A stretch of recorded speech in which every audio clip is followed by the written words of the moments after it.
السلام علیکم ورحمۃ اللہ وبرکاتہ۔ حضرت سید محمد عبد القدیر حسینی بخاری چشتی المعروف نورانی پاشا رحمۃ اللہ علیہ کی قائم کردہ سوسائٹی باب العلم انواریہ ایجوکیشنل سوسائٹی اور جامعہ انواریہ کے زیر اہتمام قرآن مجید کی تفسیر کے علاوہ حدیث شریف اور علوم اسلامیہ کی مشہور و معروف اور معتبر و مستند دینی کتابوں کی ویڈیو ریکارڈنگ کا سلسلہ جاری و ساری ہے۔ الحمدللہ اسی سلسلے کی ایک سنہری کڑی بخاری شریف کی شرح کا درس بھی ہے، نعمت الباری فی شرح صحیح البخاری۔ اس شرح کا سلسلہ وار درس جاری ہے۔ آج کی اس نشست کا آغاز انشاءاللہ ہم حدیث نمبر 1243 سے کریں گے۔ بسم اللہ الرحمن الرحیم۔ حدثنا یحیی بن بکیر قال حدثنا اللیث عن عقیل عن ابن شہاب قال اخبرنی خارجۃ بن زید بن ثابت ان ام العلاء امرأة من الانصار بایعت النبی صلی اللہ علیہ وسلم اخبرته انه اقتسم المهاجرون قرعة فطار لنا عثمان بن مضعون فانزلناه في ابياتنا فوجع وجعه الذي توفي فيه فلما توفي وغسل وكفن في اثوابه دخل رسول الله صلى الله عليه وسلم فقلت رحمة الله عليك ابا السائب فشهادتي عليك لقد اكرمك الله فقال النبي صلى الله عليه وسلم وما يدريك ان الله اكرمه فقلت بأبي أنت يا رسول الله فمن يكرمه الله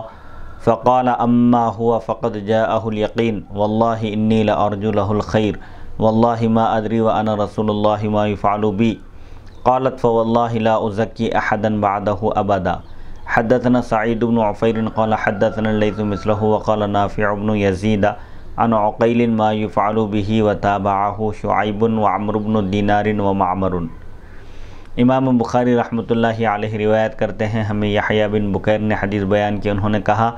ہمیں لیث نے حدیث بیان کی عقیل سے، انہوں نے ابن شہاب زہری سے، انہوں نے کہا مجھے خارجہ بن زید بن ثابت نے خبر دی کہ حضرت ام العلاء رضی اللہ عنہا جو ایک انصاری خاتون تھیں، انہوں نے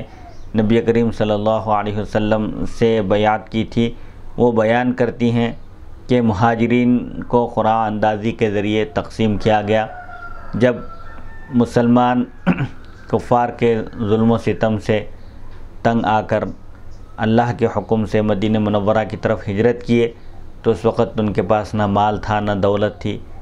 ایسے موقع پر حضور صلی اللہ علیہ وسلم نے انصار اور مہاجرین کے درمیان مواخات قائم فرمائی تھی، یعنی جو مہاجر صحابہ تھے ان کو انصاری صحابہ کے حوالے کیا۔ چنانچہ آپ فرماتی ہیں کہ مہاجرین کو قرعہ اندازی کے ذریعے تقسیم کیا گیا کہ کس کا قیام کس کے پاس رہے گا اور کس کے کھانے پینے کی ذمہ داری کون لیں گے، اس کے لیے قرعہ اندازی کی گئی۔ تو ہمارے حصے میں حضرت عثمان بن مضعون رضی اللہ عنہ آئے، آپ کا نام آیا قرعہ میں، پس ہم نے ان کو اپنے گھر میں ٹھہرایا، پس ان کو بہت شدید درد ہو گیا جس کی وجہ سے وہ فوت ہو گئے، یعنی وہ ایک بیماری میں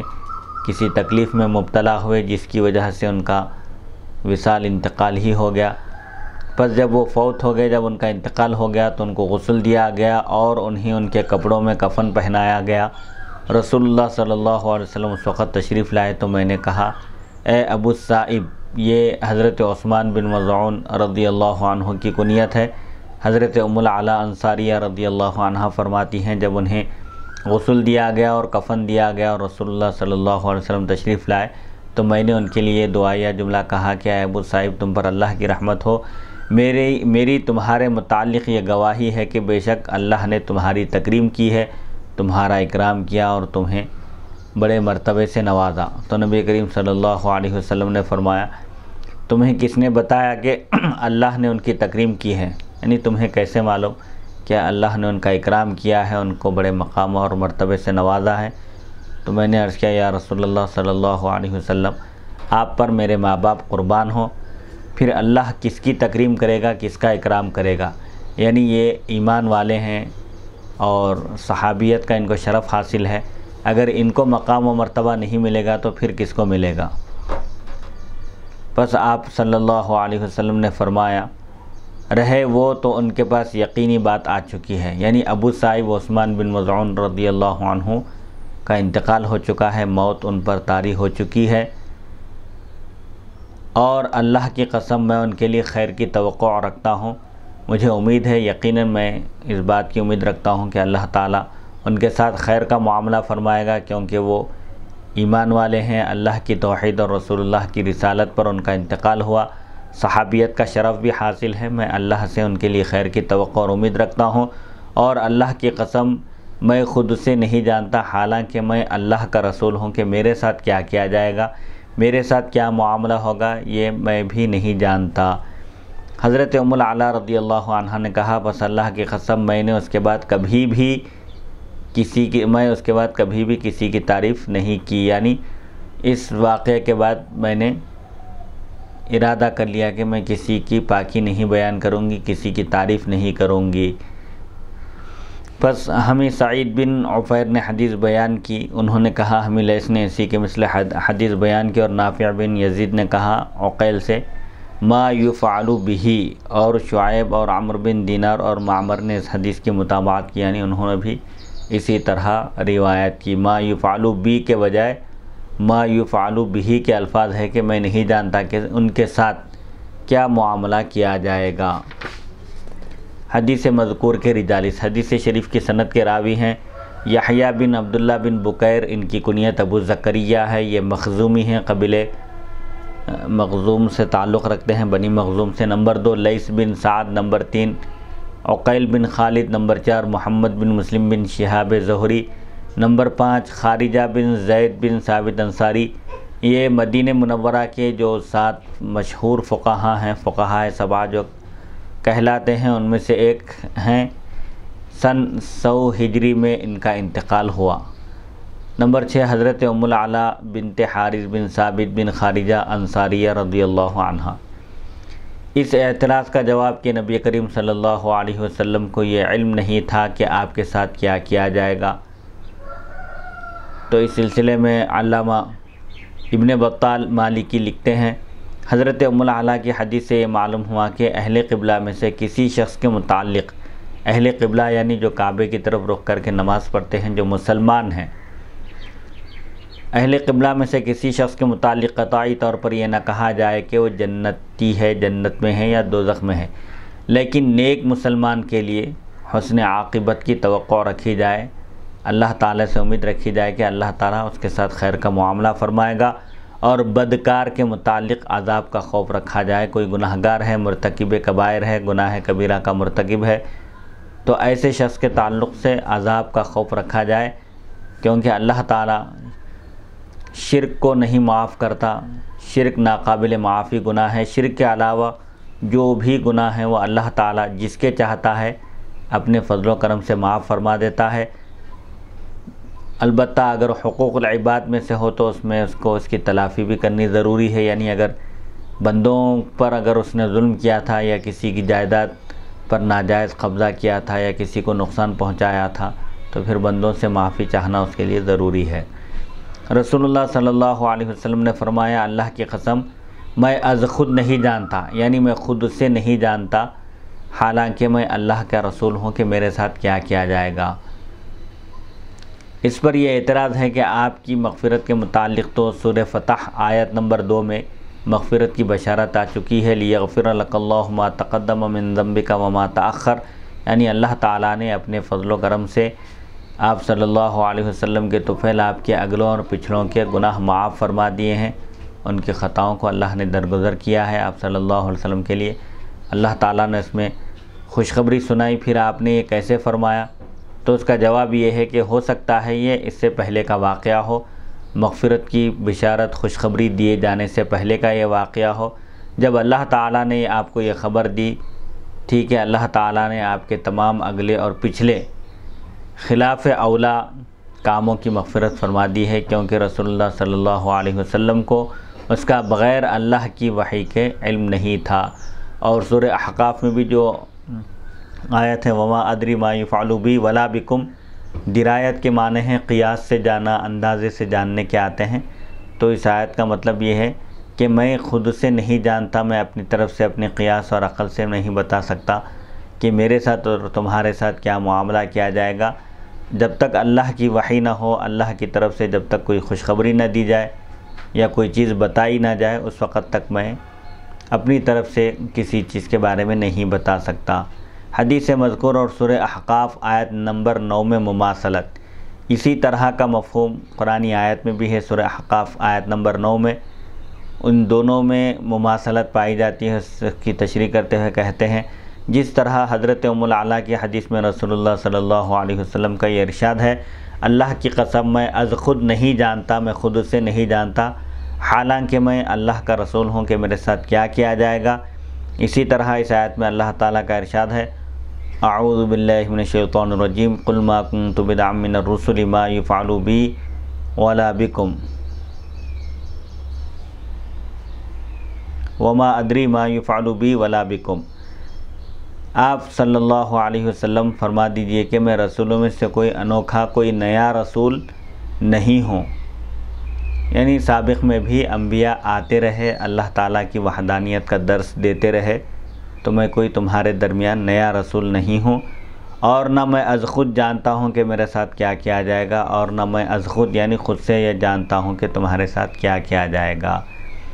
اکثر علماء، جمہور مفسرین کا مختار قول، پسندیدہ قول یہ ہے کہ آپ کا مطلب یہ تھا کہ میں از خود یہ نہیں جانتا کہ آخرت میں میرے ساتھ کیا کیا جائے گا،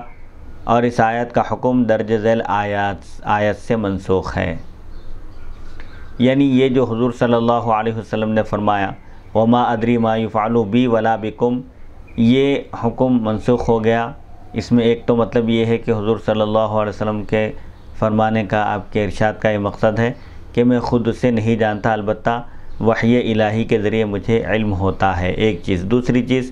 سورہ فتح کی یہ جو آیتیں ہیں کہ اللہ تعالیٰ نے حضور اکرم صلی اللہ علیہ وسلم کو فتح مبین، روشن کامیابی عطا فرمائی، اور حضور صلی اللہ علیہ وسلم کے خلاف اولا، یعنی انبیاء کے مقام و مرتبے کے لحاظ سے جو کام ان کے لیے ان کی شان کے مناسب نہیں ہے، اگر ایسا کوئی کام سرزد ہو جائے تو اللہ تعالیٰ نے اس کی بھی مغفرت فرما دی ہے، کیونکہ انبیاء کرام علیہم الصلاۃ کے تعلق سے یہ اہل سنت والجماعت کا بنیادی عقیدہ ہے کہ تمام انبیاء معصوم ہوتے ہیں، ان سے گناہ سرزد نہیں ہو سکتے، وہ تمام گناہ کبیرہ اور صغیرہ سے معصوم ہوتے ہیں، اللہ تعالیٰ ان کی حفاظت فرماتا ہے۔ تو یہ جو سورہ احقاف کی آیت میں ہے وما ادری ما یفعل بی ولا بکم، اس کے بعد پھر یہ آیت نازل ہوئی کہ اللہ تعالیٰ نے اپنے فضل و کرم سے آپ کے اگلے اور پچھلے خلاف اولا کاموں کو معاف فرما دیا ہے، مغفرت کی اس کی بھی بشارت، خوشخبری آپ کو دے دی گئی۔ اس آیت، ان دونوں آیتوں کا ترجمہ یہ ہے، سورہ فتح آیت نمبر 1 اور 2، اے رسول مکرم صلی اللہ علیہ وسلم، ہم نے آپ کے لیے کھلی فتح عطا فرمائی تاکہ اللہ تعالیٰ آپ کے لیے معاف فرما دے آپ کے اگلے اور پچھلے بظاہر خلاف اولا سب کام، یعنی جو خلاف اولا ہیں، انبیاء کی شان کے مناسب نہیں ہیں، ایسے سب کام اللہ تعالیٰ نے اگر آپ سے ہوئے ہیں تو ان سب کو بھی معاف فرما دیا ہے، اور آپ پر اپنی نعمت پوری کر دی، اور آپ کو تاکہ آپ کو سیدھے راستے پر، صراط مستقیم پر ثابت قدم رکھے۔ چونکہ سورہ فتح آیت 2 سے آپ کو معلوم ہو گیا کہ آپ کے خلاف اولا کاموں کی مغفرت کر دی گئی ہے، اس لیے تمام مستند اور محقق مفسرین نے یہ کہا ہے کہ آپ سورہ احقاف آیت نمبر 9 کا یہ حکم منسوخ ہو گیا کہ آپ یہ کہیں کہ میں نہیں جانتا کہ میرے ساتھ کیا کیا جائے گا، کیونکہ اب آپ جانتے ہیں کہ آپ کے ساتھ کیا کیا جائے گا اور آپ کی امت کے ساتھ کیا کیا جائے گا۔ جب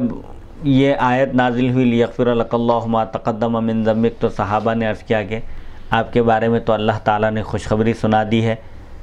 اور اب ہمارے لیے کیا حکم ہے؟ جیسا کہ آپ نے فرمایا وما ادری ما یفعل بی ولا بکم، تمہارے ساتھ بھی کیا معاملہ ہوگا میں یہ نہیں جانتا۔ تو پھر اس کے بعد پھر وہ آیت نازل ہوئی سورہ احقاف کی، لیدخل المؤمنین والمؤمنات جنات تجری من تحتها الانہار خالدین فیہا، یعنی اللہ تعالیٰ مومن مردوں اور مومن عورتوں کو بھی ایسے باغات میں، ایسی جنتوں میں داخل فرمائے گا جن کے نیچے سے نہریں بہتی ہیں، اور وہ اس میں ہمیشہ ہمیشہ رہیں گے، یعنی اہل ایمان کے لیے بھی اللہ تعالیٰ نے سورہ فتح میں خوشخبری عطا فرمائی کہ جس کے دل میں ایمان ہے، جو اللہ کی وحدانیت پر یقین رکھتا ہے، رسول اللہ صلی اللہ علیہ وسلم کی رسالت کا قائل ہے، اللہ تعالیٰ اس کو بھی اپنے فضل و کرم سے جنت کا مستحق قرار دے گا۔ علامہ آلوسی صاحب روح المعانی، حافظ ابن حجر عسقلانی اور علامہ عینی کی طرف سے حدیث مذکور اور سورہ احقاف آیت نمبر 9 پر اعتراضات کے جوابات۔ سورہ احقاف کی آیت نمبر 9 اور اس حدیث کا جو مفہوم ہے، اس کو لے کر جو لوگ غلط فہمی کا شکار ہو سکتے ہیں یا جو اعتراضات کیے جا سکتے ہیں، ان اعتراضات کے ان بزرگان دین نے جو جوابات عنایت فرمائے ہیں وہ بیان کرتے ہیں۔ کہتے ہیں علامہ آلوسی لکھتے ہیں، جس چیز کو میں اختیار کرتا ہوں وہ یہ ہے کہ اس آیت سے اس درایت کی نفی کرنا مراد ہے جو بغیر وحی کے ہو۔ علامہ آلوسی کا موقف یہ ہے، آپ بیان کرتے ہیں کہ اس آیت سے درایت کی نفی ہے، یعنی میں نہیں جانتا، میں قیاس کے ذریعے، عقل کے ذریعے نہیں جانتا جب تک مجھ پر وحی نازل نہ کی جائے۔ حضور کے فرمانے کا مقصد یہ ہے کہ جب تک وحی نازل نہ ہو میں خود سے کچھ بیان نہیں کر سکتا۔ تو یہاں اس درایت کی نفی کرنا ہے، وہ درایت مراد ہے جو بغیر وحی کے ہو، یعنی میں از خود نہیں جانتا۔ یہ عام ہے، وہ درایت چاہے تفصیلی ہو یا اجمالی ہو، خواہ اس کا تعلق دنیاوی امور سے ہو یا اخروی امور، یعنی اس کا تعلق دنیا کے کاموں سے ہو یا آخرت کے کاموں سے ہو۔ اور میرا اعتقاد، علامہ آلوسی فرماتے ہیں، میرا عقیدہ یہ ہے کہ نبی کریم صلی اللہ علیہ وسلم اس وقت تک دنیا سے منتقل نہیں ہوئے، اس وقت تک دنیا سے آپ تشریف نہیں لے گئے جب تک کہ اللہ تعالیٰ آپ کو اللہ تعالیٰ کی ذات و صفات اور تمام امور کا علم دیا گیا۔ یعنی آپ صلی اللہ علیہ وسلم جب دنیا سے رخصت ہوئے، پردہ فرمائے، تو اس وقت اللہ تعالیٰ نے آپ کو اپنی ذات اور صفات کا علم عطا فرمایا تھا، اور جن چیزوں کے علم کو کمال قرار دیا جاتا ہے ان تمام چیزوں کا علم آپ صلی اللہ علیہ وسلم کو دے دیا گیا، اور آپ کو اتنا علم دیا گیا کہ تمام جہانوں میں کسی کو اتنا علم نہیں دیا گیا۔ اور میرا یہ عقیدہ نہیں ہے کہ دنیا کے بعض جزوی حوادث، دنیا کے بعض حوادث یعنی حادثات کا علم نہ ہونے کی وجہ سے آپ کے علم کا کمال نہیں رہے گا۔ مثلا یہ کہ زید آج اپنے گھر میں کیا کر رہا ہے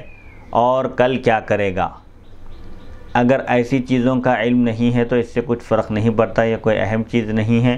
اصل بنیادی جو چیز ہے دنیا کے اکثر امور اور آخرت میں پیش آنے والے امور کا علم ہونا، یہ اصل کمال ہے۔ دنیاوی حادثات یا بعض ایسے غیر ضروری چیزوں کا علم اگر نہ ہو تو اس سے کمال میں کوئی فرق نہیں پڑتا۔ اور میں کسی قائل کے اس قول کو اچھا نہیں جانتا کہ نبی کریم صلی اللہ علیہ وسلم غیب کو جانتے ہیں۔ اس کے بجائے یہ کہنا چاہیے کہ نبی کریم صلی اللہ علیہ وسلم کو اللہ تعالیٰ نے غیب پر مطلع فرما دیا ہے، یا اللہ سبحانہ و تعالیٰ نے آپ کو غیب کا علم عطا فرمایا ہے، یا اس طرح کی کوئی اور بات کہنی چاہیے۔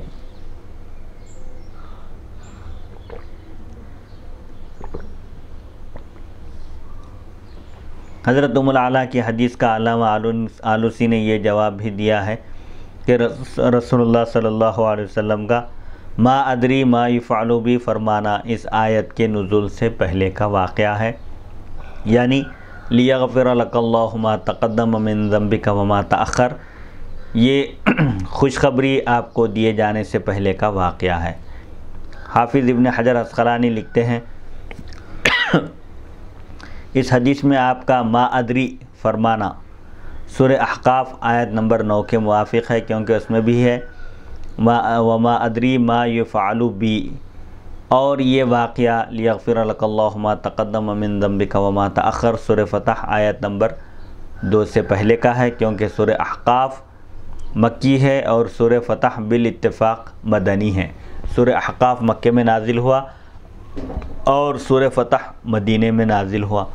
اور یہ چیز ثابت ہے کہ نبی کریم صلی اللہ علیہ وسلم نے فرمایا سب سے پہلے میں جنت میں داخل ہوں گا۔ یہ احادیث شریفہ کا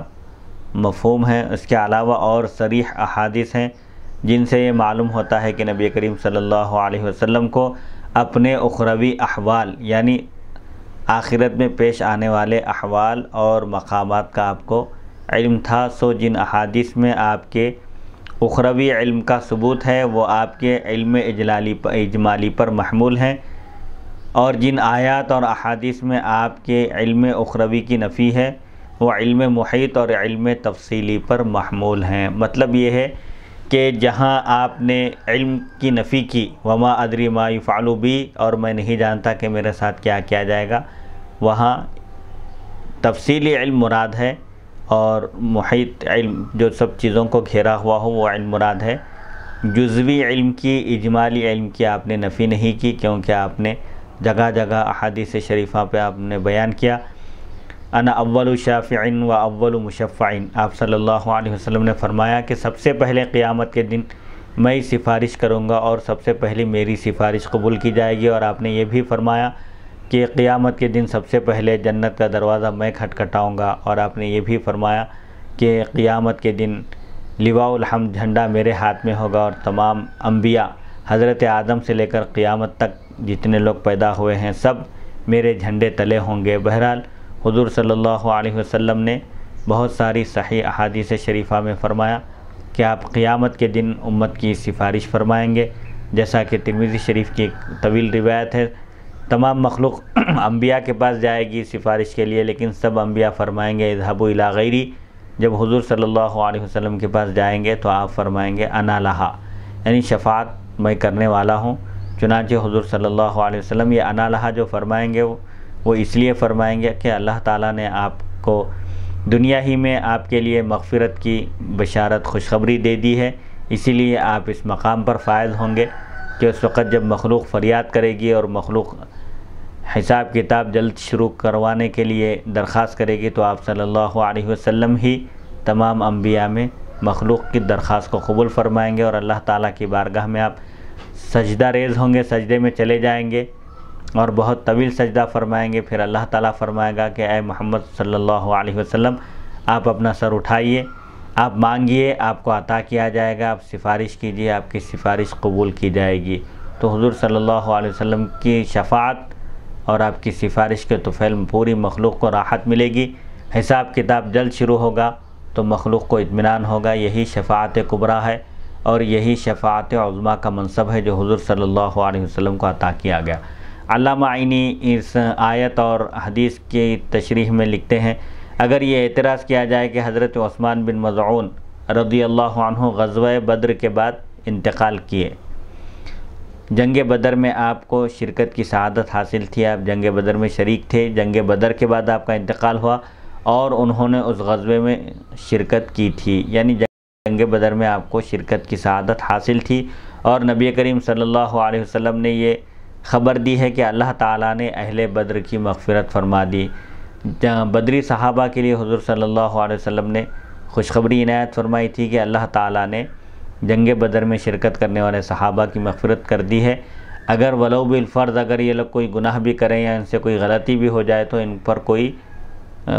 کو کوئی نقصان نہیں پہنچ سکتا۔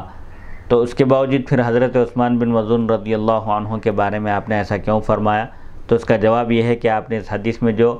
ما ادری فرمایا ہے وہ پہلے کا واقعہ ہے، اور اہل بدر کے جنتی ہونے کی خبر آپ کو بعد میں دی گئی۔ جنگ بدر کے بعد عثمان بن مظعون رضی اللہ عنہ کا انتقال ہوا، آپ جنگ بدر میں آپ نے شرکت کی سعادت حاصل کی تھی، لیکن حضور صلی اللہ علیہ وسلم نے جو اہل بدر کے لیے مغفرت کی خوشخبری اور بشارت آپ نے سنائی، آپ کو اہل بدر کی مغفرت کی خوشخبری بعد میں دی گئی، یہ پہلے کا واقعہ ہے۔ دوسرا اعتراض یہ ہے کہ جنگ بدر میں غزوہ احد میں آپ صلی اللہ علیہ وسلم نے حضرت جابر رضی اللہ عنہ کے والد کے متعلق فرمایا تھا فرشتے اپنے پروں سے ان پر سایہ کر رہے ہیں۔ اس کا جواب یہ ہے کہ حضرت جابر کے والد کا حال آپ کو صرف وحی الہی کے ذریعے معلوم ہوا تھا۔ خلاصہ یہ ہے کہ نبی کریم صلی اللہ علیہ وسلم نے اخروی احوال یعنی آخرت کے حالات کی جو خبر دی ہے اس کا علم آپ کو وحی کے ذریعے ہوا، اور اس حدیث کے معنی یہ ہے کہ بغیر وحی کے از خود تو آپ کو بھی اپنی آخرت کے حال کا علم نہیں ہے، تو حضرت ام العلا قطعیت کے ساتھ حضرت عثمان بن مظعون رضی اللہ عنہ کے نیک انجام کی خوشخبری کیسے دے سکتی ہیں؟ یعنی یہ قیاس کے ذریعے، عقل کے ذریعے معلوم کی جانے والی چیز نہیں ہے۔ اللہ کی طرف سے اگر وحی آئے اور وحی کے ذریعے معلوم ہو تو جب کنفرم اور پکی خبر دی جا سکتی ہے۔ علامہ شہاب الدین قسطلانی رحمۃ اللہ علیہ لکھتے ہیں، حضرت ام العلا کی حدیث میں جو آپ نے ما ادری فرمایا ہے وہ لیغفر لک اللہ ما تقدم من ذنبک وما تأخر کے نزول سے پہلے کا واقعہ ہے، سورہ فتح کے نازل ہونے سے پہلے کا واقعہ ہے، کیونکہ سورہ احقاف مکی ہے، مکے میں نازل ہوئی، اور سورہ فتح مدنی ہے، مدینہ منورہ آنے کے بعد نازل ہوئی۔ اور آپ کو پہلے اپنی مغفرت کلی کا علم نہیں تھا، کیونکہ اللہ تعالیٰ نے آپ کو اس کا علم نہیں دیا تھا۔ پھر اس کے بعد اللہ تعالیٰ نے آپ کو اس کا علم عطا فرمایا تو آپ نے اس کو جان لیا۔ علامہ بیضاوی نے کہا کہ دنیا اور آخرت کا پہلے آپ کو تفصیلی علم نہ تھا۔ علامہ برماوی نے کہا کہ بعض تفاصیل آپ سے مخفی تھیں۔ بہرحال خلاصہ یہ ہے کہ یہ جو آپ نے فرمایا وما ادری ما یفعل بی ولا بکم، جو سورہ احقاف کی آیت ہے، اور اس حدیث میں بھی جو فرمایا ما ادری ما یفعل بی، یہ دونوں واقعات مغفرت کی خوشخبری سنائے جانے سے پہلے کے ہیں، یعنی یہ حکم منسوخ ہو گیا۔ حضور صلی اللہ علیہ وسلم کو اپنی آخرت کا بھی علم ہے اور آپ کو اپنے امتیوں کے انجام کا بھی علم ہے۔ اعلیٰ حضرت امام احمد رضا خان صاحب فاضل بریلوی کی طرف سے سورہ احقاف آیت نمبر 9 اور حدیث مذکور پر اعتراض کا جواب۔ آیت نمبر 9 اور اس حدیث کے مفہوم پر جو اعتراض ہو سکتا ہے اس کا جواب دیتے ہوئے اعلیٰ حضرت امام احمد رضا خان صاحب فاضل بریلوی فرماتے ہیں کہ سورہ احقاف آیت نمبر 9 کو سورہ فتح آیت نمبر 2 سے منسوخ قرار دیا گیا ہے، چنانچہ وہ رشید احمد گنگوہی کے رد میں اس حدیث سے دلیل پیش کرتے ہوئے فرماتے ہیں، یہی مولوی رشید احمد صاحب پھر لکھتے ہیں، خود فخر عالم علیہ السلام فرماتے ہیں واللہ لا ادری ما یفعل بی ولا بکم، اور شیخ عبدالحق محدث دہلوی روایت کرتے ہیں کہ مجھ کو دیوار کے پیچھے کا بھی علم نہیں، قطع نظر اس کے کہ یعنی ان سب چیزوں کو چھوڑ کر اس حدیث اول خود آحاد ہے، یعنی خبر واحد ہے۔ سلیم الحواس کو سند لانی تھی تو وہ مضمون خود آیت میں تھا، اور قطع نظر اس کے کہ اس آیت و حدیث کے کیا معنی ہیں، اور قطع نظر اس کے کہ کس وقت کے ارشاد ہیں، اور قطع نظر اس سے کہ خود قرآن عظیم اور احادیث صحیحہ بخاری اور صحیح مسلم میں اس کا ناسخ موجود ہے کہ جب آیت کریمہ، یعنی سب چیزوں کو چھوڑ کر اگر صرف یہ دیکھا جائے کہ یہ کس وقت کہا گیا، پھر اس کے بعد کون سی آیتیں نازل ہوئیں، اس پر بھی اگر غور کر لیا جائے تو یہ سب اعتراضات ختم ہو جاتے ہیں۔ لیغفر لک اللہ ما تقدم من ذنبک وما تأخر، اعلیٰ حضرت فرماتے ہیں تاکہ اللہ تعالیٰ آپ کے طفیل، آپ کے واسطے سے سب اگلے پچھلے گناہ معاف فرما دے۔ اس آیت کی بھی کئی تفسیریں کی گئی ہے۔ ایک تفسیر یہ کی ہے کہ اللہ تعالیٰ، تاکہ اللہ تعالیٰ آپ کے طفیل، آپ کے اگلوں اور پچھلوں کے گناہ معاف فرما دیں۔ ما تقدم من ذنبک سے مراد مفسرین نے لکھا ہے کہ حضرت آدم علیہ السلام سے جو خطا، جو لغزش ہوئی تھی وہ مراد ہے، اور وما تأخر سے مراد امت کے گناہ ہیں۔ اور بعض کہتے ہیں کہ اگر یہاں ذنب کے معنی خلاف اولا، جو گناہ نہیں ہے لیکن انبیاء کی شان کے مناسب نہیں ہے، بشری تقاضے کے لحاظ سے اگر ایسے کام بھی اگر سرزد ہو گئے ہیں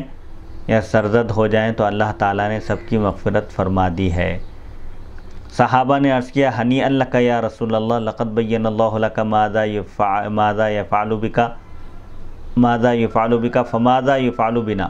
یا رسول اللہ صلی اللہ علیہ وسلم آپ کو مبارک ہو، آپ کے لیے مبارکبادی ہے۔ اس آیت میں خدا کی قسم اللہ بزرگ و برتن نے یہ تو صاف بیان فرما دیا کہ وہ آپ کے ساتھ کیا معاملہ فرمائے گا۔ اللہ نے آپ کی مغفرت فرما دی، آپ کے لیے بڑی خوشخبری عنایت فرمائی۔ اب رہا یہ کہ ہمارے ساتھ کیا ہوگا، وہ ہمارے ساتھ کیا کرے گا، یہ ہم کو نہیں معلوم ہے۔ تو اس موقع پر اس پر یہ آیت اتری لیدخل المؤمنین سے لے کر فوزا عظیمہ تک سورہ فتح کی آیتیں ہیں، تاکہ اللہ تعالیٰ اہل ایمان کو، ایمان والے مردوں اور ایمان والی عورتوں کو ان باغات میں داخل کرے، تاکہ داخل کرے جن کے نیچے نہریں بہتی ہیں، ہمیشہ وہ اس میں رہیں گے، اور تاکہ وہ ان کے گناہ مٹا دے، یعنی جو ایمان والے مرد ہیں، ایمان والی عورتیں ہیں، اللہ تعالیٰ ان کے گناہوں کا کفارہ کر دے، ان کے گناہوں کو معاف کر دے، اور یہ اللہ کے یہاں بڑی مراد پانا ہے۔ وَكَانَ ذَلِكَ عِندَ اللَّهِ فَوْزًا عَظِيمًا، یعنی جنت میں داخلہ اور تمام گناہوں کی معافی، ہمیشہ ہمیشہ جنت میں رہنا، یہ بہت بڑی کامیابی ہے۔ اللہ تعالیٰ نے صحابہ کے لیے بھی خوشخبری عنایت فرمائی کہ صحابہ کے ساتھ بھی کیا معاملہ ہوگا، وہ بھی سب جنت کے مستحق ہیں۔ اللہ تعالیٰ نے سب سے جنت کا وعدہ فرمایا، وَكُلًّا وَعَدَ اللَّهُ الْحُسْنَى، ہر صحابی سے اللہ تعالیٰ کا جنت کا وعدہ ہے۔ یہ آیت اور ان کے امثال بے نظیر، اور یہ حدیث جلیل و شہیر ایسوں کو کیوں سجھائی نہیں دیتی، یعنی اعلیٰ حضرت رحمۃ اللہ علیہ اس آیت کا اور اس حدیث کا مفہوم اور اس کی تشریح کرتے ہوئے اور اس پر کیے جانے والے اعتراضات کا جواب دیتے ہیں، کہتے ہیں کہ حضور اکرم صلی اللہ علیہ وسلم اور صحابہ کرام کے فضائل اور کمالات میں بہت ساری آیتیں ہیں، احادیث شریفہ ہیں، اور حضور صلی اللہ علیہ وسلم کو اللہ تعالیٰ نے آخرت میں جو آپ کے لیے بڑے بڑے درجات رکھے ہیں، اس کا اللہ تعالیٰ نے آپ کو اظہار کرنے کا بھی حکم دیا۔ آپ نے فرمایا کہ میں سب سے پہلے سفارش کرنے والا ہوں، اور سب سے پہلے میری سفارش قبول کی جائے گی، اور یہ میں فخر کے طور پر نہیں کہتا۔ آپ نے یہ بھی فرمایا کہ میں قیامت کے دن تمام اولاد آدم کا سردار ہوں۔ بہت ساری خوشخبریاں آپ پر اللہ تعالیٰ نے جو انعامات فرمائے تھے، آپ نے ان کا اظہار فرمایا، اور یہ بھی فرمایا کہ سب سے پہلے جنت کا دروازہ میں کھٹکھٹاؤں گا، سب سے پہلے جنت کا دروازہ میرے لیے کھولا جائے گا، اور سب سے پہلے جنت میں داخل ہوں گا، اور جب تک میں جنت میں داخل نہ ہوں تمام انبیاء پر جنت حرام ہے، یعنی سب سے پہلے انبیاء میں حضور صلی اللہ علیہ وسلم جنت میں داخل ہوں گے، اور تمام امتوں میں سب سے پہلے امت محمدیہ صلی اللہ علیہ وسلم جنت میں داخل ہوگی۔ اعلیٰ حضرت قدس سرہ العزیز نے انباء الحی صفحہ 388 مرکز اہل سنت برکات رضا میں بھی کئی احادیث کے حوالے سے اس طرح لکھا ہے۔ صدر الافاضل سید محمد نعیم الدین مراد آبادی نے بھی سورہ احقاف آیت نمبر 9 کی تفسیر میں لکھا ہے کہ یہ آیت سورہ فتح آیت نمبر 2 سے منسوخ ہے۔ حدیث نمبر 1244، حدثنا محمد بن بشار قال حدثنا غندر قال حدثنا شعبۃ قال سمعت محمد بن المنکدر قال سمعت جابر بن عبد الله رضی اللہ تعالی عنہما قال لما قتل ابی جعلت اکشف الثوب عن وجهه ابکی وینہونی عنہ والنبی صلی اللہ علیہ وسلم لا ینہانی فجعلت عمتی فاطمة تبکی فقال النبی صلی اللہ علیہ وسلم تبکین او لا تبکین ما زالت ملائکۃ تظلہ بأجنحتها حتى رفعتموه۔ تابعه ابن جریج قال اخبرني ابن المنکدر سمع جابرا رضی اللہ تعالی عنہ۔ امام بخاری رحمۃ اللہ علیہ روایت کرتے ہیں، ہمیں محمد بن بشار نے حدیث بیان کی، انہوں نے کہا ہمیں غندر نے حدیث بیان کی، انہوں نے کہا ہمیں شعبہ نے حدیث بیان کی، انہوں نے کہا میں نے محمد بن منکدر سے سنا، انہوں نے کہا میں نے حضرت جابر بن عبداللہ رضی اللہ عنہ سے سنا، انہوں نے بیان کیا جب میرے والد کو شہید کر دیا گیا تو میں ان کے چہرے سے کپڑا ہٹا کر رو رہا تھا، اور لوگ مجھے اس سے منع کر رہے تھے، اور نبی کریم صلی اللہ علیہ وسلم مجھے اس سے منع نہیں فرما رہے تھے، یعنی نبی کریم صلی اللہ علیہ وسلم نے مجھے والد کی وفات پر روتا ہوا دیکھا، لیکن آپ نے مجھے منع نہیں فرمایا، لوگ روک رہے تھے۔ پھر میری پھوپھی فاطمہ رونے لگی تو نبی کریم صلی اللہ علیہ وسلم نے فرمایا تم رو یا نہ رو، فرشتے ان پر اپنے پروں سے سایہ کر رہے ہیں، ان کا مقام و مرتبہ اتنا بلند ہے کہ فرشتے ان پر سایہ کیے ہوئے ہیں، حتیٰ کہ تم نے ان کے جنازے کو اٹھا لیا، یعنی جب تک تم ان کے جنازے کو نہیں اٹھاؤ گے، اس طرح رکھو گے، اللہ کے فرشتے ان پر رحمت کا سایہ کیے ہوئے رہیں گے۔ شعبہ کی مطابقت ابن جریج نے کی ہے، انہوں نے کہا مجھے ابن المنکدر نے خبر دی کہ انہوں نے حضرت جابر رضی اللہ عنہ سے سنا۔ حضرت جابر رضی اللہ عنہ کے والد کی تکریم، یعنی ان کو یہ جو اعزاز ملا کہ جب ان کی شہادت ہوئی تو فرشتے ان پر سایہ کر رہے تھے، رسول اللہ صلی اللہ علیہ وسلم نے فرمایا فرشتے حضرت جابر رضی اللہ عنہ کے والد کے اوپر اپنے پروں سے سایہ کر رہے ہیں۔ اس کا معنی یہ ہے کہ فرشتے ان کے والد کا احترام کر رہے ہیں اور ان کی روح کو اوپر لے کر جا رہے ہیں۔ یہ حدیث شرح صحیح مسلم جلد نمبر 2 صفحہ 1130 حدیث نمبر 6233 پر ذکر کی گئی ہے۔ اس کی تشریح میں حضرت جابر رضی اللہ عنہ کے والد کی سوانح عمری بیان کی گئی۔ باب نمبر 4 باب الرجل ینعى الی اہل المیت بنفسہ، کوئی شخص میت کے گھر والوں کو اس کی موت کی خبر دے۔ حدیث نمبر 1245 حدثنا اسماعیل قال حدثنی مالک عن ابن شہاب عن سعید بن المسیب ان رسول اللہ صلی اللہ علیہ وسلم عن النجاشی فی اليوم الذي مات فیہ خرج الی المصلی فصف بہم وکبر اربعا۔ امام بخاری رحمۃ اللہ علیہ روایت کرتے ہیں، ہمیں اسماعیل نے حدیث بیان کی، انہوں نے کہا مجھے امام مالک نے حدیث بیان کی ابن شہاب زہری سے، انہوں نے سعید بن مسیب سے روایت کی، انہوں نے حضرت ابو ہریرہ رضی اللہ عنہ سے روایت کی، انہوں نے بیان کیا کہ جس دن حبشہ کے بادشاہ نجاشی کا انتقال ہوا اس دن رسول اللہ صلی اللہ علیہ وسلم نے ان کی موت کی خبر دی۔ آپ عیدگاہ کی طرف نکلے، آپ نے مسلمانوں کی صفیں بنائیں اور 4 تکبیریں پڑھی، یعنی نجاشی کی آپ نے نماز جنازہ پڑھی۔ غائبانہ نماز جنازہ تھی یہ، حضور صلی اللہ علیہ وسلم کے سامنے جنازہ نہیں تھا، آپ نے غائبانہ نماز جنازہ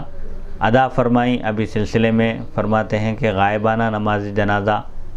درست ہے یا نہیں۔ احناف کے پاس غائبانہ نماز جنازہ درست نہیں ہے، شوافی کے پاس اس کی اجازت ہے۔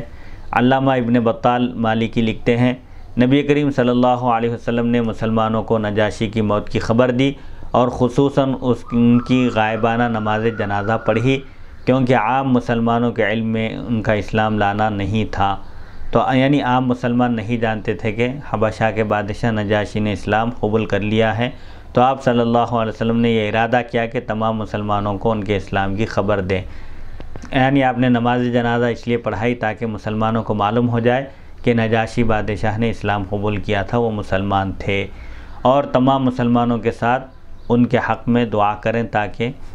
انہیں تمام مسلمانوں کی دعا کی برکت حاصل ہو۔ یہ حضور صلی اللہ علیہ وسلم کی خصوصیت تھی، آپ نے جو نماز جنازہ پڑھائی، اس خصوصیت کی دلیل یہ ہے کہ نبی کریم صلی اللہ علیہ وسلم نے مسلمانوں میں سے کسی کی بھی نماز جنازہ آپ نے غائبانہ نماز جنازہ نہیں پڑھی، اور نہ ان مہاجرین اور انصار کی جو مختلف شہروں میں انتقال کر گئے تھے۔ صحابہ کرام رضی اللہ عنہم حضور صلی اللہ علیہ وسلم کے عہد مبارک میں اسلام کی نشر و اشاعت کے لیے مختلف شہروں میں پھیل گئے تھے، اور جو جہاں جہاں پہنچ کر تبلیغ کر رہے تھے، دعوت و ارشاد کا کام انجام دے رہے تھے۔ جب وہاں کسی صحابی کا انتقال ہوا تو حضور صلی اللہ علیہ وسلم نے ان کی نماز جنازہ غائبانہ نہیں پڑھی، اور نبی کریم صلی اللہ علیہ وسلم کے بعد اسی پر مسلمانوں کا عمل رہا، اور نبی کریم صلی اللہ علیہ وسلم نے نجاشی کے علاوہ کسی کی بھی غائبانہ نماز جنازہ نہیں پڑھی۔ نماز جنازہ فرض کفایہ ہے، جو شخص جس شہر میں انتقال کر جائے صرف اسی شہر کے لوگ اس کی نماز جنازہ پڑھیں، اور غائبانہ نماز جنازہ صرف نجاشی کی خصوصیت ہے، یعنی یہ نجاشی کی جو نماز جنازہ پڑھی گئی تھی یہ حضور صلی اللہ علیہ وسلم کی خصوصیت تھی۔ بعض علماء نے یہ کہا کہ نجاشی کی روح نبی کریم صلی اللہ علیہ وسلم کے سامنے حاضر تھی، یعنی نجاشی کا جنازہ آپ کے سامنے حاضر کیا گیا تھا، تمام حجابات اٹھا دیے گئے تھے، لہذا آپ نے ان کی نماز جنازہ پڑھی، اور آپ کے لیے جنازے کو اٹھا کر لایا گیا تھا، جیسا کہ آپ کے لیے بیت المقدس کو منکشف کر دیا گیا تھا۔ جب کفار قریش نے آپ سے، یعنی بیت المقدس کو آپ کی نظروں کے سامنے کر دیا گیا تھا، جب کفار قریش نے آپ سے بیت المقدس کی صفات، بیت المقدس کی نشانیوں کے متعلق پوچھا تھا، معراج کے موقع پر آپ صلی اللہ علیہ وسلم نے جب دوسرے دن لوگوں کے سامنے، کفار قریش اور مسلمانوں کے سامنے بیان کیا کہ آپ راتوں رات مسجد حرام سے مسجد اقصی اور مسجد اقصی سے 7 آسمانوں پر تشریف لے گئے، تو کفار قریش نے حضور صلی اللہ علیہ وسلم سے مسجد اقصی کی نشانیاں پوچھنے لگے، کیونکہ انہیں معلوم تھا کہ آپ کبھی بیت المقدس ملک شام کی طرف نہیں گئے۔ تو اس وقت اللہ تعالیٰ نے بیت المقدس کو آپ کی نظر کے سامنے کر دیا، کفار جو نشانی پوچھتے آپ دیکھ کر بتا دیتے تھے۔ تو ایسے ہی نجاشی کا جنازہ بھی تمام حجابات اٹھا کر آپ کے سامنے کر دیا گیا اور آپ نے نجاشی کی نماز جنازہ پڑھی۔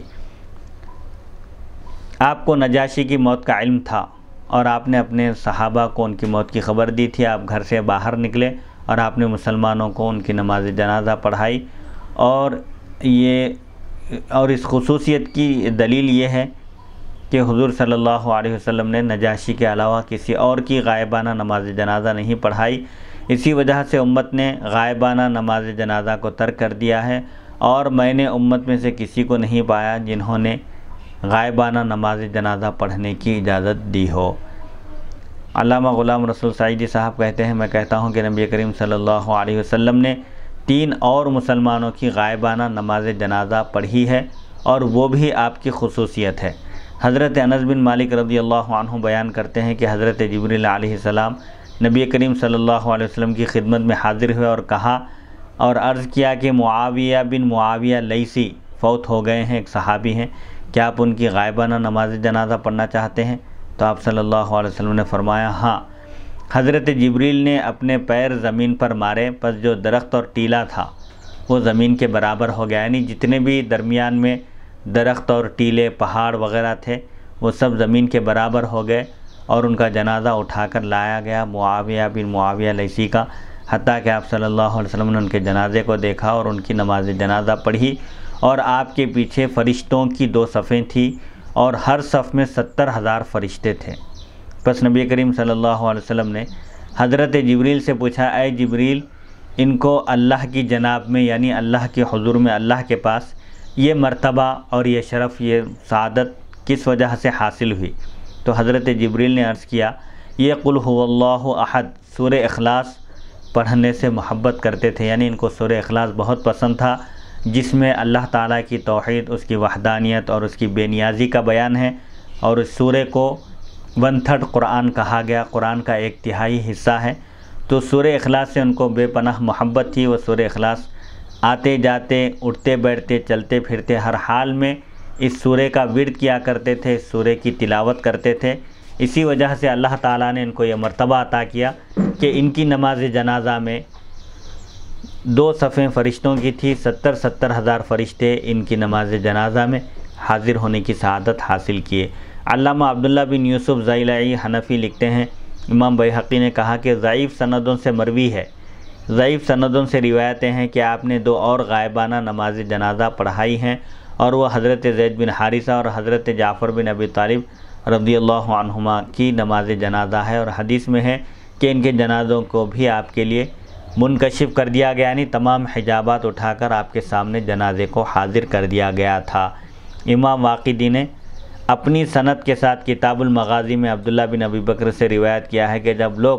غزوہ موتا میں گئے، غزوہ یعنی جنگ موتا میں گئے، تو رسول اللہ صلی اللہ علیہ وسلم ممبر پر جلوہ افروز ہوئے اور آپ کے لیے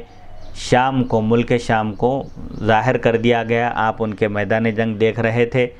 صحابہ کرام جو جنگ کر رہے تھے، آپ کے سامنے جنگ کا منظر پیش کر دیا گیا۔ نبی کریم صلی اللہ علیہ وسلم نے فرمایا اب جھنڈا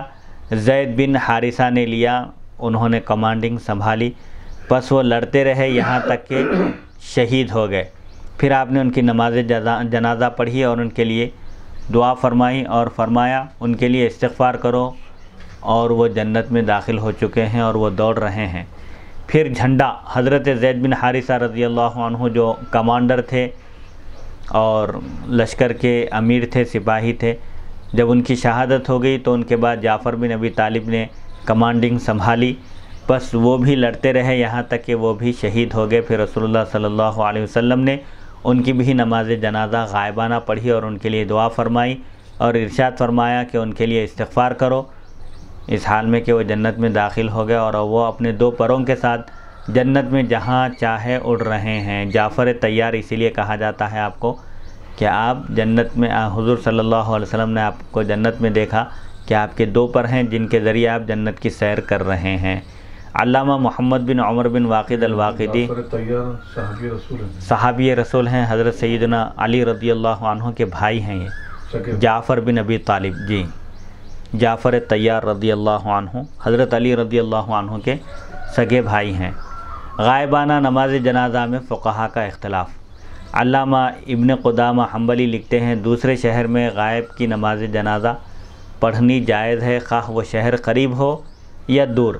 بس امام قبلے کی طرف رخ کرے اور اس پر اس طرح نماز پڑھے، اس کی اس طرح نماز پڑھائے جس طرح حاضر نماز جنازہ پڑھائی جاتی ہے، خواہ میت قبلے کی جہت میں ہو یا نہ ہو۔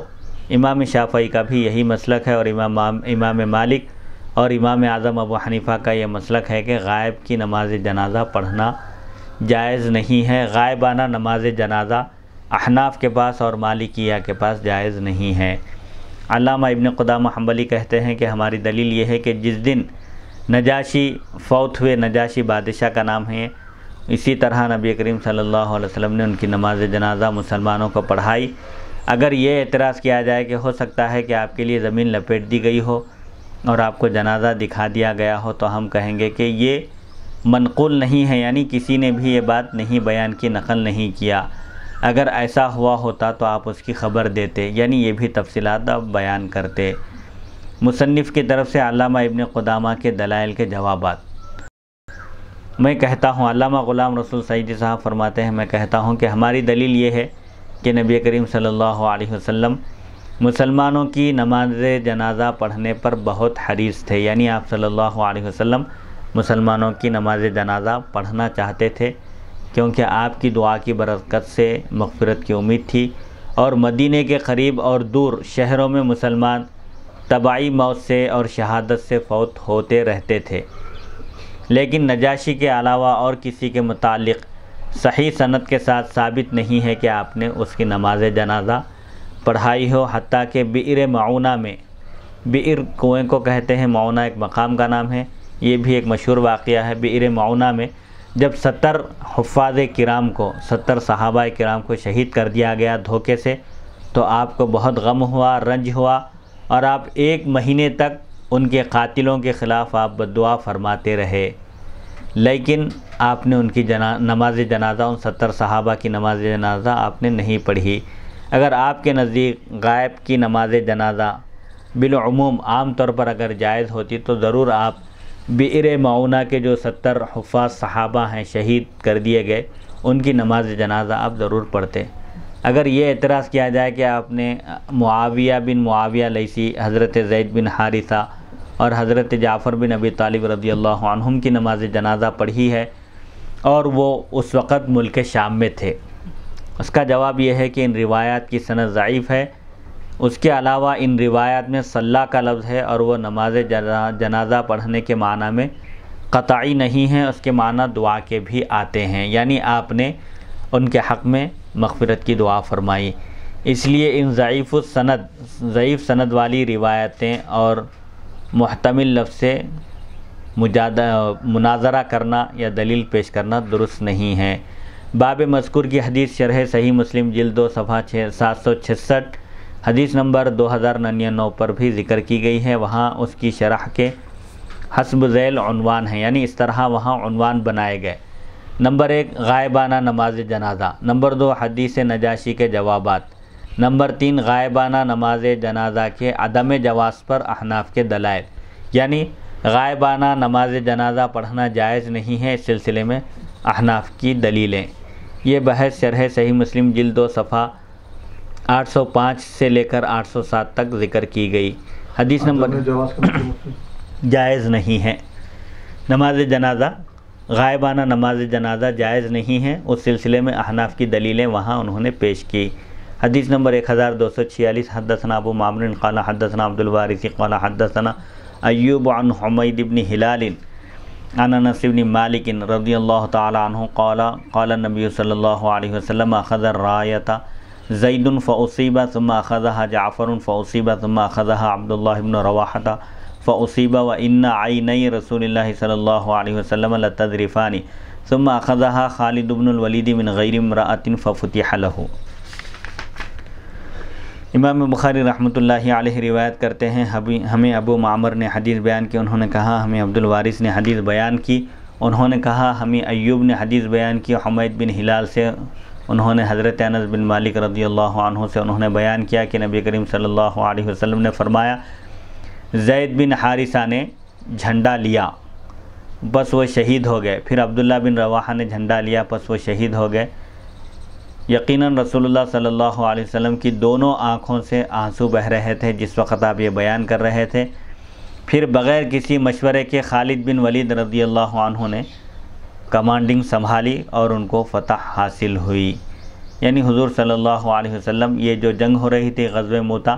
اس کو آپ اپنی آنکھ سے آپ اس کا مشاہدہ فرما رہے تھے۔ آپ نے دیکھا کہ اس جنگ میں زید بن حارثہ شہید ہو گئے، جعفر بن ابی طالب شہید ہو گئے، حضرت عبداللہ بن رواحہ شہید ہو گئے۔ جب یہ اجلہ صحابہ شہید ہو گئے تو حضرت خالد بن ولید رضی اللہ عنہ نے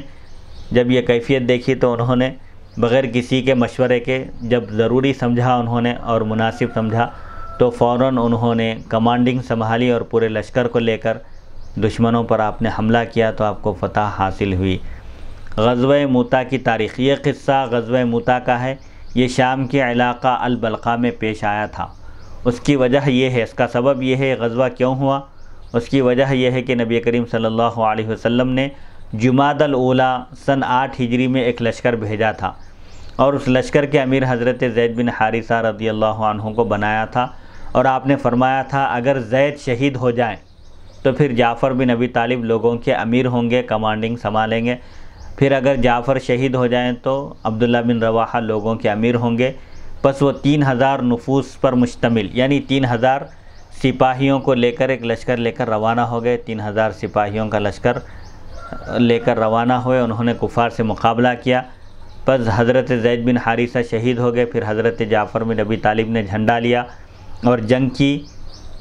یہاں تک کہ وہ بھی شہید ہو گئے۔ پھر حضرت عبداللہ بن رواحہ نے جھنڈا لیا اور جنگ کی، وہ بھی شہید ہو گئے۔ پھر حضرت خالد بن ولید رضی اللہ عنہ نے جھنڈا لیا، یعنی عموماً جیسے عرب میں جب جنگیں ہوتی تھی تو ایک جھنڈا وغیرہ جس کو دیا جاتا تھا وہ کمانڈر ہوتے تھے جنگ کے، تو حضرت خالد بن ولید رضی اللہ عنہ نے جھنڈا لیا، یعنی لشکر کی آپ نے کمانڈنگ سنبھالی فوج کی، پس اللہ تعالیٰ نے آپ کو فتح عطا فرمائی۔ امام بخاری نے حضرت ابن عمر رضی اللہ عنہما سے روایت ذکر کی کہ ہم نے حضرت جعفر بن ابی طالب رضی اللہ عنہ کو تلاش کیا تو ان کو مقتولین میں پایا، جو لوگ شہید کر دیے گئے تھے ان میں پایا، اور ان کے جسم پر 70 سے زیادہ نیزوں اور تیروں کے زخم تھے۔ حضرت خالد بن ولید رضی اللہ عنہ سے یہ روایت ذکر کی ہے کہ جنگ موتا میں میرے ہاتھ میں 9 تلواریں ٹوٹ گئیں، پس میرے ہاتھوں میں صرف صحیفہ یمانیہ یعنی یمنی خنجر باقی رہ گیا۔ اس قدر گھمسان کی لڑائی ہوئی کہ حضرت خالد بن ولید رضی اللہ عنہ 9 تلواروں کا استعمال کیا اور 9 تلواریں بھی آپ کے ہاتھ میں ٹوٹ گئی۔ کفار سے لڑتے لڑتے آخر میں آپ کے ہاتھ میں ایک یمنی خنجر باقی رہ گیا۔ حضرت زید، حضرت جعفر اور حضرت عبداللہ بن رواحہ کا تعارف، ان کے بارے میں مختصر بیان کرتے ہیں کہ حضرت زید بن حارثہ رضی اللہ عنہ نبی کریم صلی اللہ علیہ وسلم کے آزاد کردہ غلام تھے۔ آپ نے ان کو آزاد کر کے اپنا متبنہ بنا لیا تھا، یعنی آپ نے ان کو اڈاپٹ کر لیا تھا۔ حضرت زید بن حارثہ رضی اللہ عنہ کے سوا اللہ تعالیٰ نے صحابہ میں سے کسی کا بھی قرآن مجید میں نام ذکر نہیں کیا، صرف ان کا نام، صرف زید بن حارثہ رضی اللہ عنہ کا نام ذکر فرمایا۔ سورہ احزاب آیت نمبر 37 میں ہے فلما قضا زید منہا وطرا، پس جب زید نے ان سے یعنی حضرت زینب بنت جحش رضی اللہ عنہ جو ان کے نکاح میں تھی، جب ان سے اپنی حاجت پوری کر لی، حضرت جعفر بن ابی طالب ہاشمی رضی اللہ عنہ، ان کو شہادت کے بعد اللہ بزرگ و برتر کی جانب سے 2 پر عطا کیے گئے تھے اور یہ جنت میں دوڑتے تھے، اسی لیے ان کو جعفر طیار کہا جاتا ہے۔ انہوں نے حبشہ اور مدینے کی طرف 2 ہجرتیں کی۔ یہ حبشہ میں مہاجرین کے امیر تھے۔ مکہ مکرمہ سے مدینہ منورہ کی طرف ہجرت سے پہلے چند صحابہ کفار کے قریش اور ان کے ظلم و ستم سے بچنے کے لیے انہوں نے حبشہ کی طرف ہجرت کی تھی، اس میں حضرت جعفر بن ابی طالب بھی تھے، اور آپ اس ہجرت میں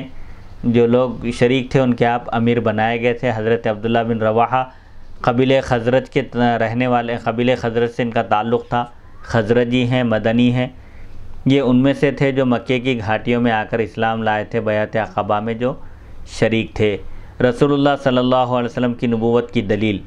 میت پر رونے کا جواز، یعنی میت پر رونا، آنسو بہانا جائز ہے، اور ضرورت کے وقت خود سے لشکر کا امیر بننا بھی جائز ہے۔ اس حدیث میں ہمارے نبی کریم صلی اللہ علیہ وسلم نے مدینے میں اس واقعے کی خبر دی جو موتا میں ہوا تھا، اور یہ غیب کی خبر تھی۔ دوسری بات، اس حدیث شریف میں میت پر رونے کا جواز معلوم ہوتا ہے۔ میت پر رونا، کسی کے انتقال پر آنسو بہانا جائز ہے، کیونکہ جب آپ صلی اللہ علیہ وسلم نے ان صحابہ کی شہادت کی خبر دی تو آپ کی آنکھوں سے آنسو بہہ رہے تھے۔ جس کے دل میں رحمت ہو اسی کی آنکھوں سے آنسو نکلتے ہیں، اور یہ اچھی صفت ہے۔ رونا منع نہیں ہے، البتہ بڑی آواز سے، بلند آواز سے رونا اور گلا شکوہ کرنا اور تقدیر پر رونا یا نعوذ باللہ من ذالک اللہ کو برا بھلا کہنا، یہ قطعاً جائز نہیں ہے۔ حضرت خالد بن ولید رضی اللہ عنہ کو کسی نے اس لشکر کا امیر نہیں بنایا تھا، وہ از خود امیر بن گئے تھے، یعنی خود اسے انہوں نے جب دیکھا کہ اب اس وقت ضرورت ہے لشکر کو سنبھالنے کی اور کمانڈنگ کرنے کی، تو وہ خود سے امیر بن گئے۔ اس سے معلوم ہوا کہ جب قوم کا کوئی امیر نہ رہے اور بغیر امیر کے قوم کی ہلاکت کا خطرہ ہو، ڈر ہو، تو جو شخص اہل ہو، جس کے اندر صلاحیت ہو قوم کو لے کر چلنے کی، اسی طرح فوج کی کمانڈنگ سنبھالنے کی، تو اس کا از خود امیر بننا جائز ہے، کیونکہ رسول اللہ صلی اللہ علیہ وسلم حضرت خالد بن ولید رضی اللہ عنہ کے اس اقدام سے آپ خوش ہوئے، راضی ہوئے۔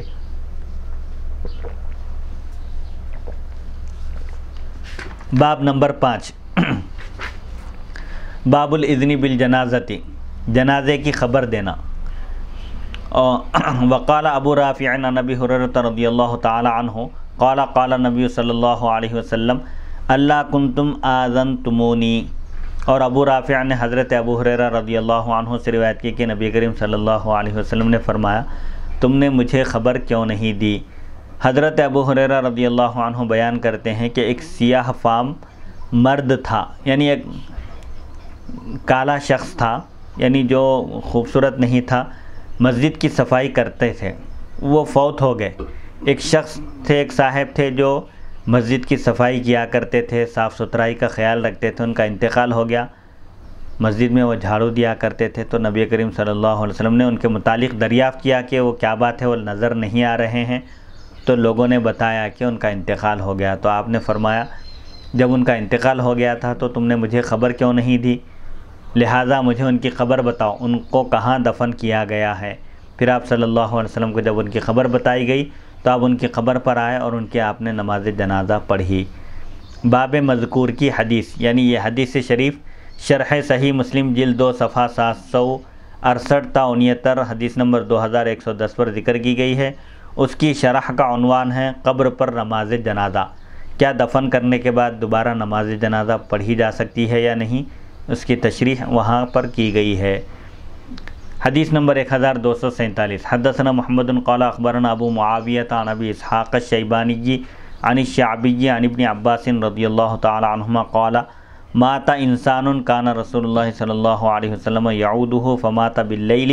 فدفنوه لیلا فلما اصبح اخبروه فقال ما منعکم ان تعلمونی قالوا کان اللیل فکرہنا وکانت ظلمۃ ان نشق علیک فاتی لہ فصلی علیہ۔ امام بخاری رحمۃ اللہ علیہ روایت کرتے ہیں، ہمیں محمد نے حدیث بیان کی، انہوں نے کہا ہمیں ابو معاویہ نے خبر دی، ابو اسحاق شیبانی سے، انہوں نے شعبی سے، انہوں نے حضرت ابن عباس رضی اللہ عنہما سے، وہ بیان کرتے ہیں کہ ایک شخص کا انتقال ہو گیا جن کی رسول اللہ صلی اللہ علیہ وسلم عیادت کیا کرتے تھے، مزاج پرسی کرتے تھے۔ رات میں ان کا انتقال ہوا تو صحابہ نے رات میں ہی ان کو دفن کر دیا۔ جب صبح ہوئی تو انہوں نے آپ کو خبر دی، اطلاع دی، تو آپ صلی اللہ علیہ وسلم نے فرمایا تمہیں کس چیز نے مجھے اس کی اطلاع دینے سے روکے رکھا؟ تو صحابہ نے عرض کیا ایک تو رات کا وقت تھا، ہم نے اس کو ناپسند کیا کہ اندھیرے میں آپ کو آنے میں مشکل پیش آئے، یعنی رات کا وقت تھا، اندھیرے میں آپ کو زحمت ہو جائے گی، اسی لیے ہم نے آپ کو اطلاع دینا مناسب نہیں سمجھا۔ بس آپ صلی اللہ علیہ وسلم اس شخص کی قبر کے پاس آئے اور اس کی نماز جنازہ پڑھی۔ اس حدیث کی شرح صحیح بخاری حدیث نمبر 857 میں گزر چکی۔ باب نمبر 6، باب فضل من مات لہ ولد فاحتسب، اس شخص کی فضیلت کا بیان جس کے بیٹے کا انتقال ہو جائے اور اس نے ثواب کی نیت سے صبر کیا، یعنی اس نے اللہ کی تقدیر پر راضی ہو کر اللہ کے فیصلے پر خوشی کا اظہار کیا اور اس کی رحمت اور مغفرت کی امید رکھی۔ وقال اللہ عز وجل وبشر الصابرین، اللہ بزرگ و برتر کا ارشاد ہے اے حبیب صلی اللہ علیہ وسلم آپ صبر کرنے والوں کو خوشخبری دیجئے۔ اس پوری آیت کا ترجمہ اس طرح ہے، آپ ان صبر کرنے والوں کو خوشخبری دیجئے جب ان پر کوئی مصیبت آتی ہے تو وہ کہتے ہیں بے شک ہم اللہ ہی کے لیے ہیں اور بے شک ہم اسی کی طرف لوٹنے والے ہیں۔ اور مصیبت کا لفظ عام ہے، بیٹے کی موت کی مصیبت بھی اس میں شامل ہے۔ حدیث نمبر 1248، حدثنا ابو معمر قال حدثنا عبد الوارث قال حدثنا عبد العزیز عن انس رضی اللہ تعالی عنہ قال قال النبی صلی اللہ علیہ وسلم ما من الناس من مسلم يتوفى له ثلاث لم يبلغ الحنث الا ادخله الله الجنة بفضل رحمته اياهم۔ امام بخاری رحمۃ اللہ علیہ روایت کرتے ہیں، ہمیں ابو معمر نے حدیث بیان کی، انہوں نے کہا، ہمیں عبد الوارث نے حدیث بیان کی، انہوں نے کہا، ہمیں عبد العزیز نے حدیث بیان کی حضرت انس رضی اللہ عنہ سے، انہوں نے کہا کہ نبی کریم صلی اللہ علیہ وسلم نے فرمایا جس مسلمان کے بھی 3 ایسے لڑکے فوت ہو جائیں جو بلوغ کی عمر کو نہ پہنچے ہوں تو اس شخص کی ان بچوں پر رحمت کے فضل کی وجہ سے اللہ تعالیٰ اس شخص کو جنت میں داخل کر دے گا۔ یعنی جس شخص کے 3 نابالغ لڑکوں کا، بچوں کا، چاہے لڑکے ہوں یا لڑکیاں ہوں، 3 لڑکوں کا اگر انتقال ہو جائے تو اللہ تعالیٰ اس پر اتنی مہربانی کرے گا کہ ان بچوں کے طفیل اپنی رحمت اس پر نازل کرے گا اور اس کو داخل جنت کرے گا، جنت میں داخل ہونے کا مستحق قرار دے گا۔ حدیث مذکور کے رجال اس حدیث شریف کی سند کے راوی ہیں، نمبر 1 ابو معمر عبداللہ بن عمر، نمبر 2 عبد الوارث بن سعید، نمبر 3 عبد العزیز بن صہیب، نمبر 4 حضرت انس بن مالک رضی اللہ عنہ۔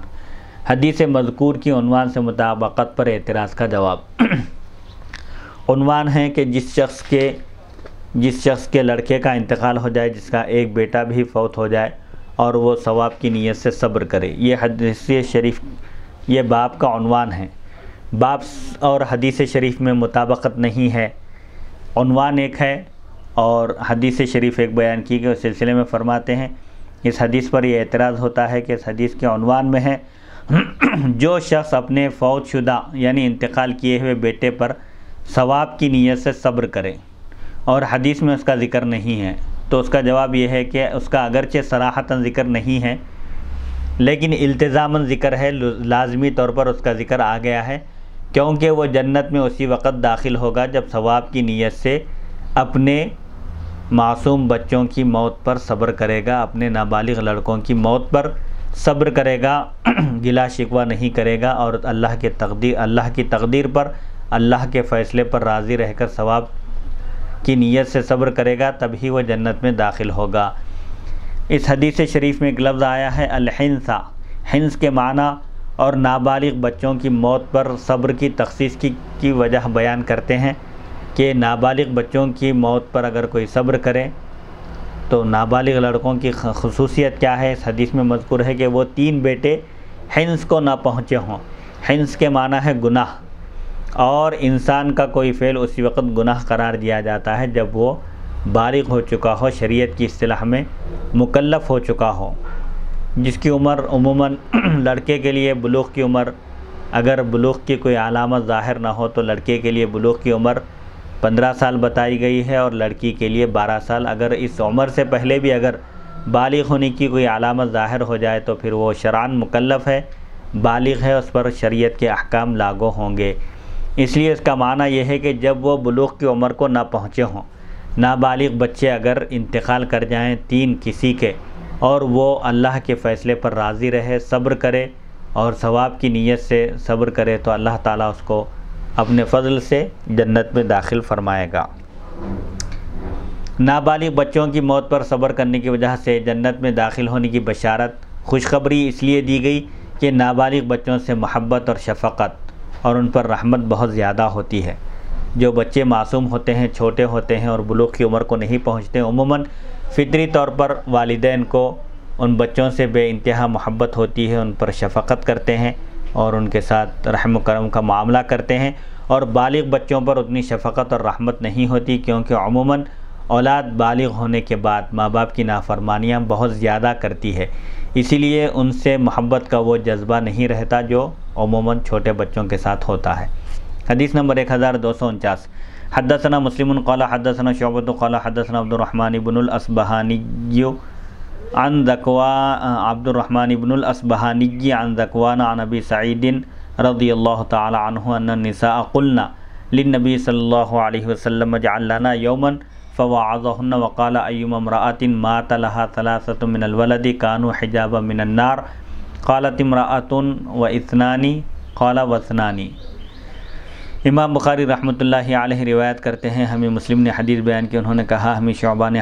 حدیث بیان کی، انہوں نے کہا ہمیں عبد الرحمن بن اصبہانی نے حدیث بیان کی ذکوان سے، انہوں نے حضرت ابو سعید خدری رضی اللہ عنہ سے کہ عورتوں نے نبی کریم صلی اللہ علیہ وسلم سے عرض کیا کہ آپ ہمارے لیے ایک دن مقرر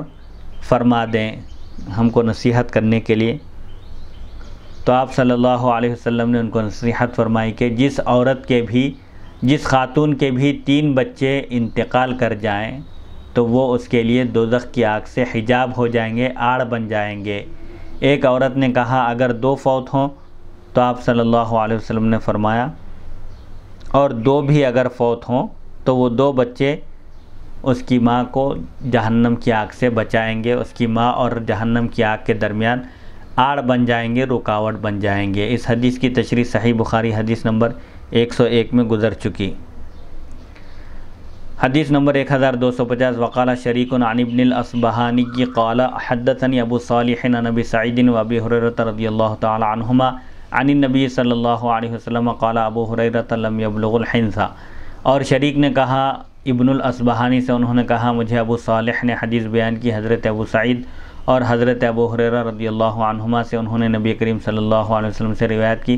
حضرت ابو ہریرہ رضی اللہ عنہ نے فرمایا وہ بچے بلوغت کی عمر کو نہ پہنچے ہوں، ایسے بچے جو ابھی بالغ نہیں ہوئے، اگر وہ 2 بچے بھی انتقال کر جائیں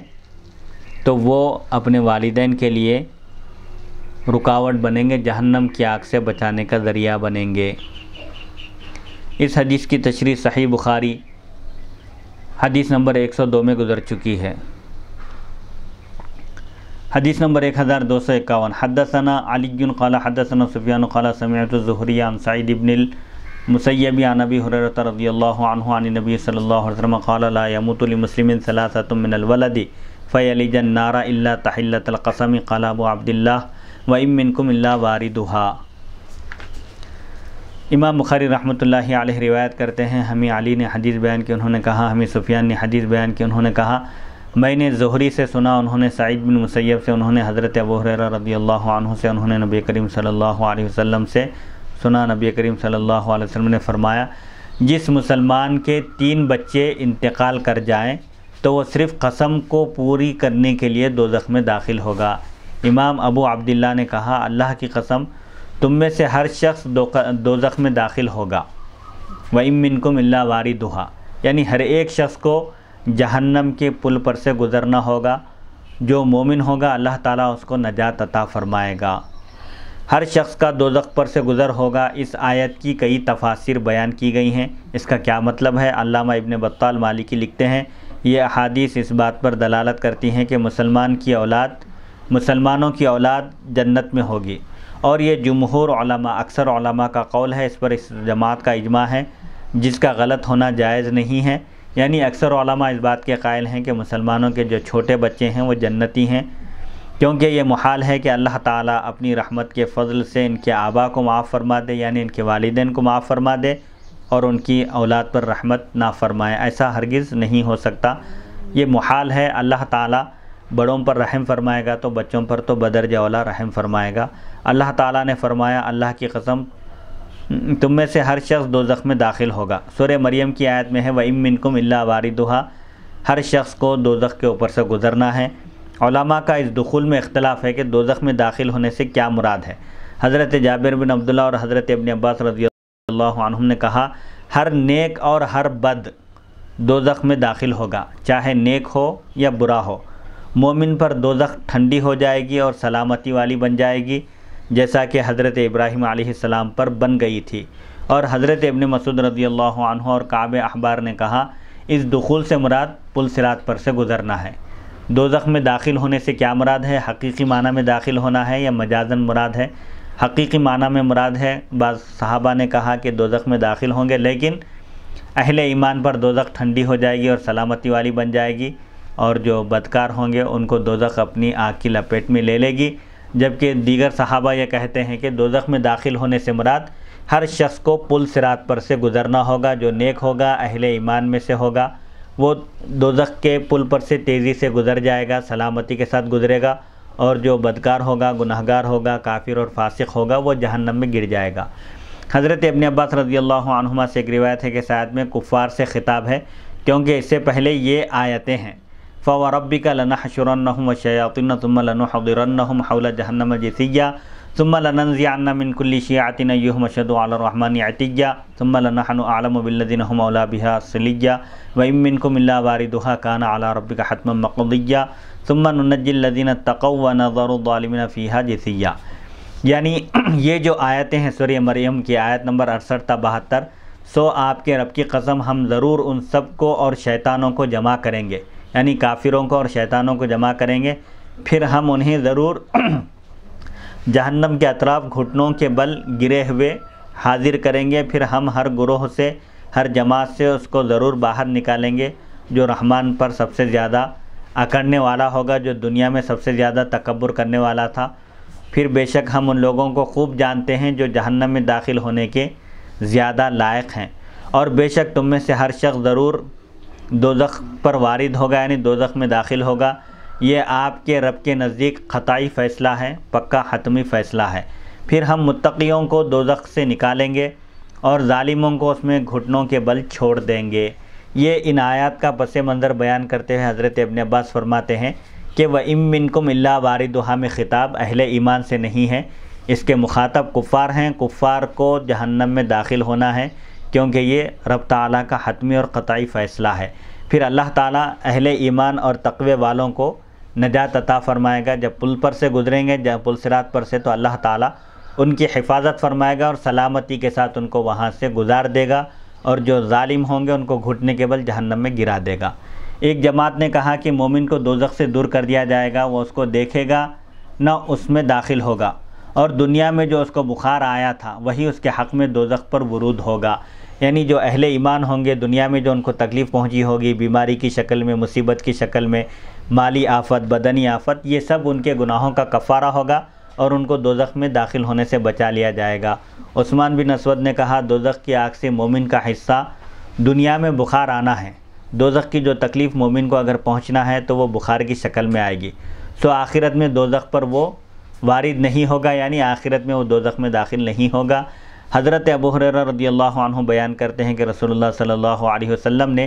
ایک بخار والے بیمار کی مزاج پرسی کی. میں بھی آپ کے ساتھ تھا. آپ نے اس سے فرمایا تمہیں خوشخبری ہو، کیونکہ اللہ تعالیٰ فرماتا ہے یہ میری آگ ہے جس کو میں بندے مومن کے اوپر مسلط کرتا ہوں تاکہ یہ اس کے لیے آخرت کی آگ کا حصہ بن جائے. اس حدیث کی سند صحیح ہے. یعنی آخرت میں جہنم کی آگ سے بچانے کے لیے اللہ تعالیٰ اہل ایمان کو دنیا میں بخار، بیماری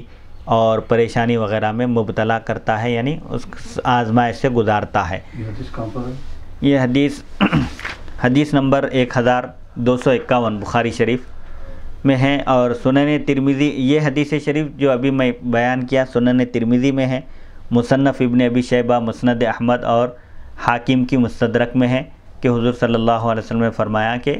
دنیا میں جو تکلیف پہنچتی ہے مومن کو یہ اس کے گناہوں کا کفارہ ہے، اور اگر بخار آئے تو سمجھو کہ وہ جہنم کی آگ سے بچانے کے لیے ہے. وہاں کی آگ میں اس کو تپائے جانے کے بجائے اللہ تعالیٰ اس کو دنیا کی آگ میں مبتلا کرتا ہے، آزمائش میں ڈالتا ہے. خلاصہ کلام یہ ہے کہ اس مسئلے میں کئی اقوال ہیں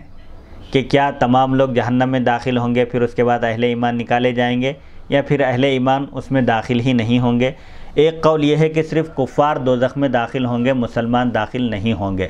دوسرا قول یہ ہے کہ مومن اور کافر سب دوزخ میں داخل ہوں گے. تیسرا قول یہ ہے کہ دوزخ میں دخول سے مراد، دوزخ میں داخل ہونے سے مراد پل صراط کے اوپر سے گزرنا ہے. چوتھا قول یہ ہے کہ سب دوزخ کے قریب سے دوزخ کو دیکھیں گے. اور پانچواں قول یہ ہے کہ مسلمانوں پر دنیا میں جو بخار آتا ہے یا دیگر مصائب آتے ہیں، مصیبتیں آتی ہیں، تکلیفیں، آفتیں، بیماری کی شکل میں، مالی نقصان، جانی نقصان کی شکل میں، وہ ان کے دوزخ میں داخل ہونے کے عوض بدلے میں ہیں. اس آیت کی زیادہ تفصیل اور تحقیق ہماری تفسیر علامہ غلام رسول سعیدی صاحب فرماتے ہیں. ہماری تفسیر تبیان القرآن جلد 7 صفحہ 307 سورہ مریم آیت نمبر 71 میں ملاحظہ فرمائیں. بہرحال وَإِن مِّنكُمْ إِلَّا وَارِدُهَا کا مطلب یہ ہے کہ اگر مومن بھی اگر دوزخ میں داخل ہوں گے تو اللہ تعالیٰ ان کو اپنے فضل و کرم سے ان کو نجات عطا فرمائے گا، یا مطلب یہ ہے کہ صرف مومن سب پل صراط پر سے گزریں گے، جو کافر ہوں گے، فاسق ہوں گے، جہنمی ہوں گے، وہ گھٹنے کے بل جہنم میں گر جائیں گے، جو اہل ایمان ہوں گے سلامتی کے ساتھ وہ پل صراط پار کر کے گزر جائیں گے اللہ تعالیٰ کی مدد اور اس کی توفیق سے۔ الحمدللہ اللہ تعالیٰ کی توفیق اور اس کی مدد سے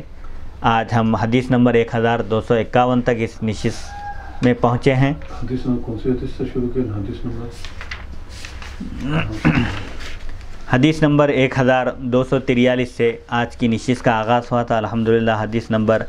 1251 پر آج کی اس نشست کا اختتام ہوتا ہے۔ اللہ تعالیٰ سے دعا ہے کہ اللہ تعالیٰ ہم سب کو اپنے حفظ و امان میں رکھے اور تمام عالم عرب کے مسلمانوں کی جان و مال، عزت اور آبرو کی حفاظت فرمائے، اور خاص طور پر اس ریکارڈنگ کا اہتمام کرنے والے صاحب مولانا سید امان اللہ صاحب اور ان کے اہل و عیال کی عمر و اقبال میں ترقی عطا فرمائے، اور ان سب کو شفاء کلی عطا فرمائے، ہر قسم کے مرض اور ہر قسم کی بیماری سے اپنے حفظ و امان میں رکھے، اور ہم سب کا خاتمہ ایمان پر فرمائے۔ وصلی اللہ تعالیٰ علی خیر خلقہ سیدنا محمد و آلہ و صحبہ اجمعین، الحمدللہ رب العالمین۔